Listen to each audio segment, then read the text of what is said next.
She announced, "I'm engaged to someone else. We've been seeing each other for months, while still living in my house," I said. "Congratulations to you both." Then I had her escorted out by police that evening and changed every lock and security code. When her fiancé showed up demanding she be let back in, original post, I-38, male.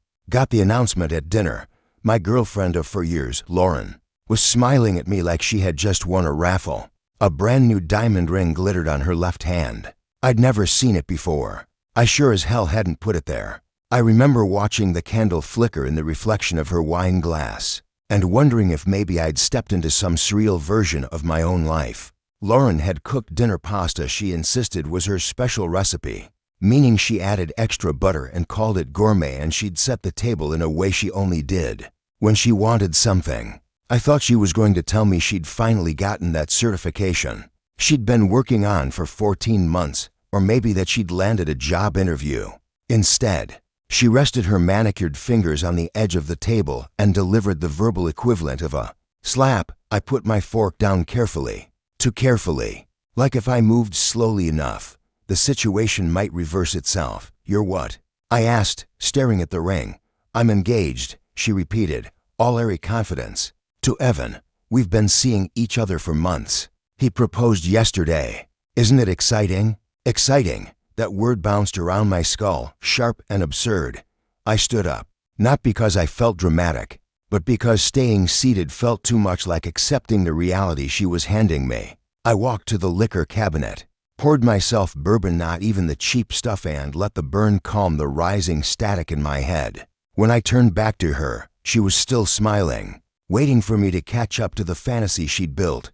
"Well," I said, raising the glass slightly, "congratulations to you both." Her smile widened with relief, as though she'd expected me to applaud the performance.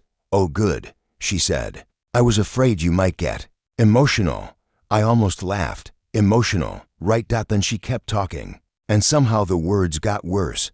"So obviously things will change now," she continued. "But I was hoping you'd let me stay here another month or two while Evan and I find a place. Just until we figure out the transition." "Transition," I repeated, tasting the word like it was spoiled meat. That was when something in me solidified. I wasn't angry, not yet. Just profoundly, unmistakably done. "Lauren," I said, "pack your things." She blinked. "What? You heard me. Pack your things. You have to hours." For a full 5 seconds she stared at me, stunned. Then her face twisted into offense. "You can't be serious." "I live here." "No," I corrected. "You lived here." Past tense. "You just announced you're engaged to another man while staying under my roof, eating food I paid for, driving a car I maintain. You're leaving tonight. That's illegal." She snapped, grabbing her phone. "I'm a resident. You have to give me 30 days notice. You're not a tenant," I said evenly. "You've never paid rent. You're not on the deed. You're not on the bills. You're a guest, and the guest is leaving.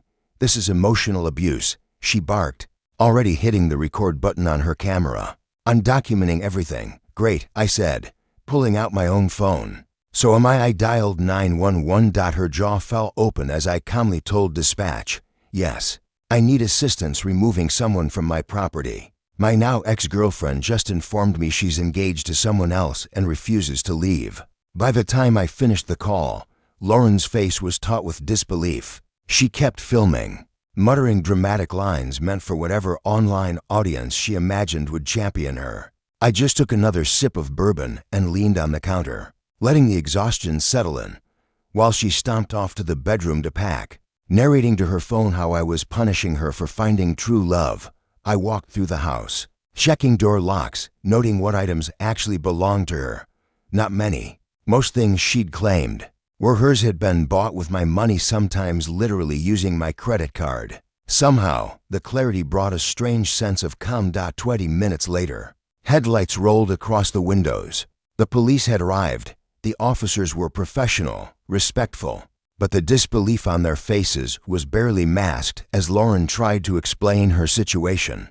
They asked her simple questions: lease agreement, rent payments, any formal arrangement, and each time she sputtered or deflected. "Ma'am," the older officer said gently, "why would you want to stay here after announcing an engagement to someone else?" "I need time to figure things out," she said, folding her arms like a child denied a treat. Tonight, he clarified, you should leave voluntarily. Otherwise, this becomes a legal matter. Lauren cried angry tears, the kind that weren't actually about sadness, but about losing control. She called Evan, who apparently couldn't host her because he lived with roommates. She threw clothes into bags while live streaming to her followers, painting me as a villain who'd tossed her out for embracing her. Heart, I watched silently as she dragged for garbage bags and suitcases out the door. I'll be back for the rest of my things, she said coldly. Text me, I replied. I'll leave them in the driveway. You're going to regret this. Mark, she spat. Probably not as much as you'll regret announcing your engagement over pasta, I said. The officers waited until she drove away, still in my car, before turning to me. Change your locks tonight, the older one advised. Maybe add more cameras. Already called a locksmith, I said. He nodded. Smart man. When the door finally closed, the house felt wrong quiet, but in a way that allowed the exhaustion to rush in. I stood there, alone in the space that had held so much chaos I hadn't noticed until it vanished. And that was just the beginning of everything that came after. The next morning started with my phone vibrating so violently it fell off the nightstand. I hadn't slept much. Every time I closed my eyes, the image of Lauren's smug grin behind that engagement ring flashed like a neon sign. I couldn't shut off. When I finally rolled over and picked up the phone, I saw 67 unread text messages, 30 missed calls, and enough Instagram notifications to make me question my life choices. Lauren had apparently spent a good portion of the night documenting her survival story, but the message that stood out wasn't from her. It was from Evan. Bro, that was cold. She needed time. Not cool. I stared at it for a full minute, letting the absurdity settle like dust. This man, who had proposed to my girlfriend while she lived in my home, was lecturing me. I typed back, Bro, you proposed to my girlfriend while she lived in my house. Not cool. He didn't respond.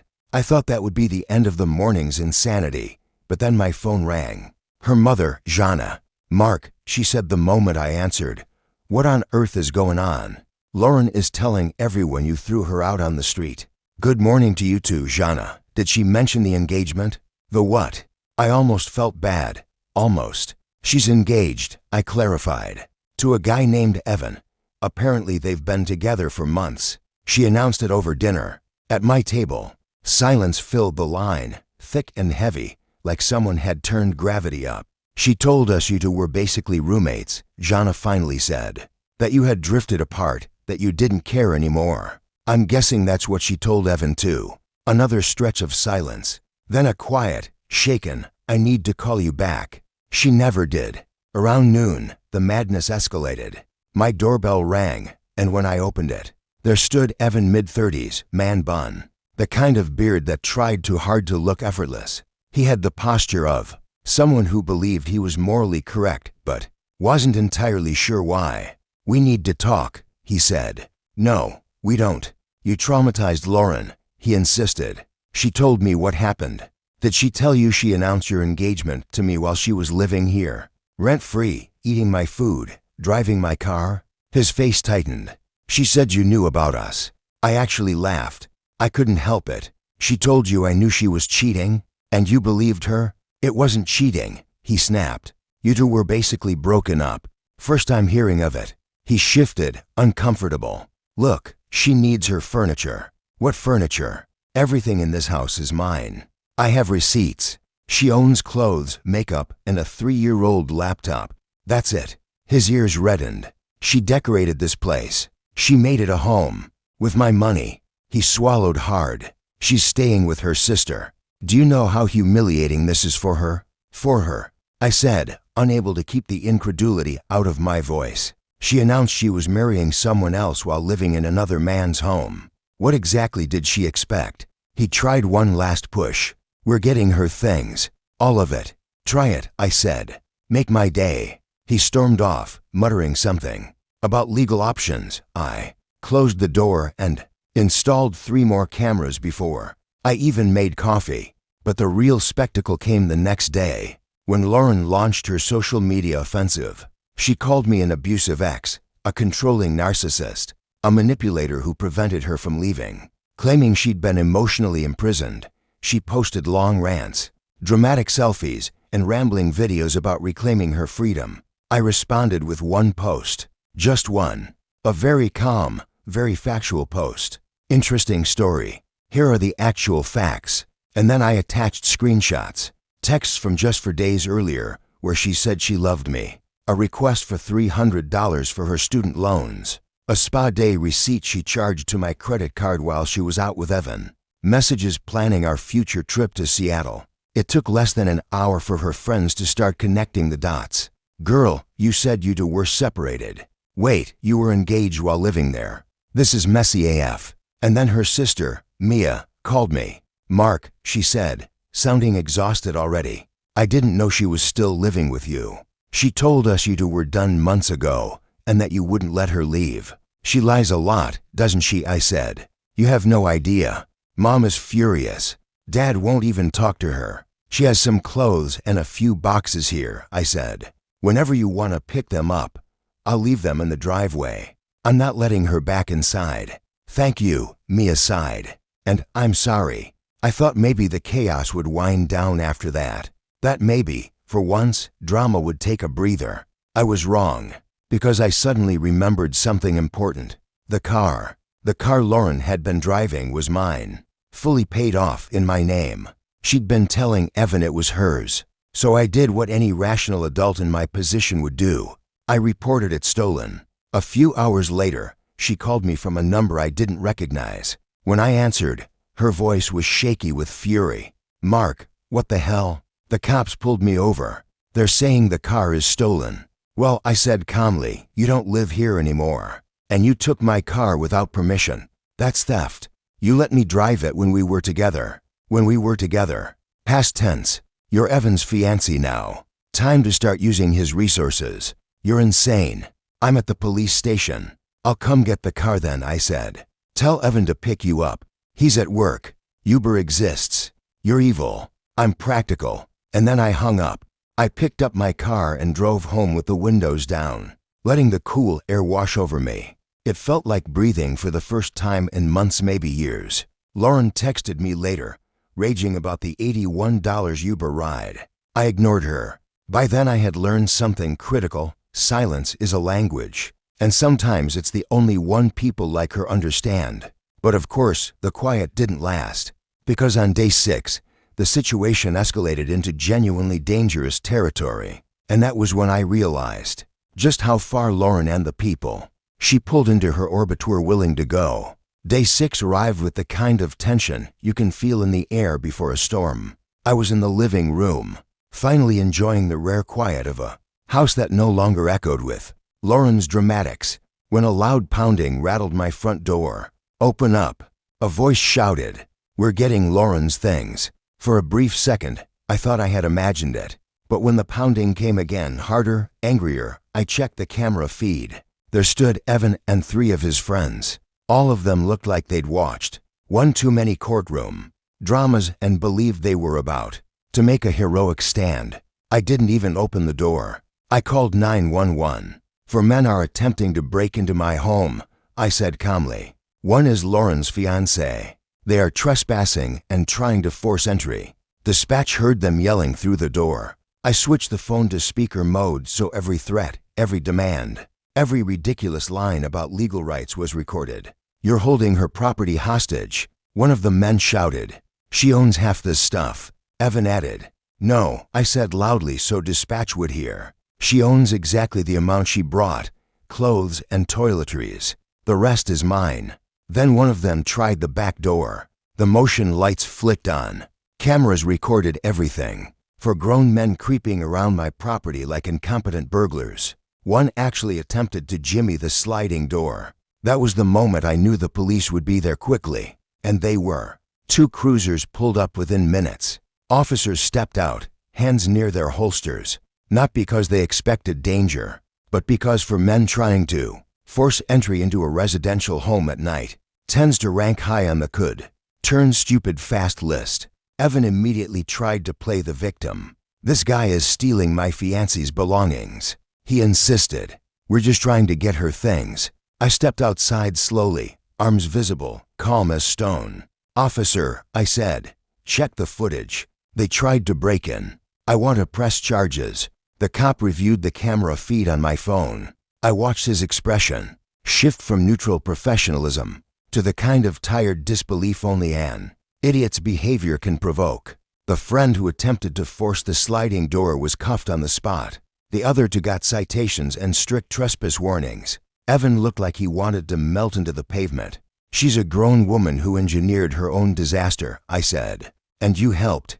He glared, but he didn't have the courage or legal footing to say more. After they left, the house felt even quieter than before. Not peaceful, just hollow, like the echo that follows a slammed door. But it was better than having them outside. 2 days later, I got a call from Jana, Lauren's mom. She wanted to meet. We sat in a small coffee shop near the university. She looked drained, her shoulders rounded with worry and embarrassment. Mark, she said softly, I need to know the truth. All of it. I didn't hold back. I showed her the receipts, literal and emotional.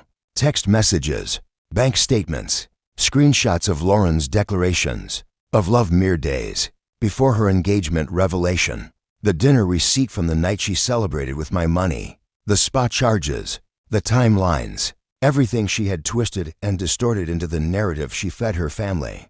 With every piece of evidence, Jeanette's face fell deeper into disappointment. She told us you were cold, that you ignored her, that she was scared to leave, she whispered. I've never raised my voice at her, I said, let alone done anything to make her feel unsafe. I worked, I paid for everything. That's the sin she interpreted as neglect. Jana rubbed her forehead. She's always been like this, she murmured. When she was younger, she dated 2 boys at once and convinced each the other was lying. We thought she'd grow out of it. She didn't, I said. She nodded. I know. Then she slid an envelope across the table. It contained $5,000. Please take it, she said. It's not enough, but it's something. Her father and I, we enabled her. We have to take responsibility for some of this. I didn't want it, but refusing would have felt cruel, so I accepted it quietly. Before we parted, she added, Evan is already having doubts. He's seeing what you lived with. That's not my problem anymore, I said. No, she sighed. It isn't. After that meeting, I thought things might finally settle. But Lauren was like a storm that didn't know how to stop spinning. Week 3 rolled around, and her sister Mia called again, sounding more desperate than before. Mark, she's driving me insane, Mia said. She won't get a job, won't help around the house. She sits on her phone all day saying she's healing. And Evan, I asked, he's only been over twice. She keeps asking him for money, and he's tired of it. Not my problem, I repeated. I know, she said. How did you do this for so long? I loved her, I said quietly. Or I thought I did. Love makes you overlook things you shouldn't. A week later, Mia called again. She won't leave, she said. She says I can't kick her out because she's family. Sounds familiar. And Evan broke up with her. I nearly choked on my drink. What? He found out she had been lying to him. About a lot. Money, work, plans, everything. Shocking, I said. But the real bombshell came weeks later, when I was served a cease and desist notice. Lauren demanding $50,000 for emotional distress and illegal eviction. My lawyer laughed so hard he nearly dropped his coffee. He filed a counterclaim for $48,000 in back rent. Her lawyer dropped her immediately. She attempted to represent herself with a nonsensical, rage-filled 17-page document. The judge didn't even pretend to entertain it. Case dismissed entirely. And the best part? Lauren was forced to list her new address, Evan's place where he lived with roommates. They were not thrilled. 2 weeks later, I received an unexpected phone call. Mark, Evan said, his voice unusually small. I need your help. No, I said immediately. Please, she won't leave. She's threatening to say I hit her if we try to make her. You got her out in one night, how did you do it? I actually felt bad for him. For a moment. A small one. Install cameras, I said. Document everything. If she threatens false accusations, call the cops first. First report usually wins. But could you? Talk to her, he asked. No, I said, and hung up. 3 months passed. Here's where everyone ended up. Lauren moved back with her parents. 33 years old, part-time retail job, still posting about being a survivor of narcissistic abuse, still constructing stories where she's the heroine escaping villains she invented. Evan moved back with his parents too. His roommates had been done with the drama long before Lauren finally left. Jana and Robert sent me a Christmas card with another $2,000 tucked inside. They wrote that they were in therapy, trying to break the patterns that raised someone like Lauren. Mia and I became unlikely friends. She sends the occasional update, always with a tone of exhausted amusement. And me. My house is quiet. My bank account is healthier. My stress is lower. My life is my own again. I've started dating someone new, Emily. She has a job, a house, a car, a spine. She insists on splitting checks. It feels bizarrely refreshing. But the final twist, the one that still makes me shake my head, came from one of Evan's old roommates. I ran into him at a bar, and he told me the missing piece of the story. Lauren had convinced Evan to propose by telling him she was pregnant. A lie. A manipulative, careless lie that unraveled the moment Evan realized the dates didn't line up. She would have been pregnant while sleeping with me. When Evan confronted her, she threatened him too. The roommates installed cameras in the common areas. The footage captured her bragging about never being pregnant and laughing about how easy it was to manipulate him. They handed the footage to the cops. Lauren was escorted out. She screamed legal threats the whole time. None went anywhere. Sometimes karma walks slowly. Sometimes it crawls. But when it arrives, it is thorough.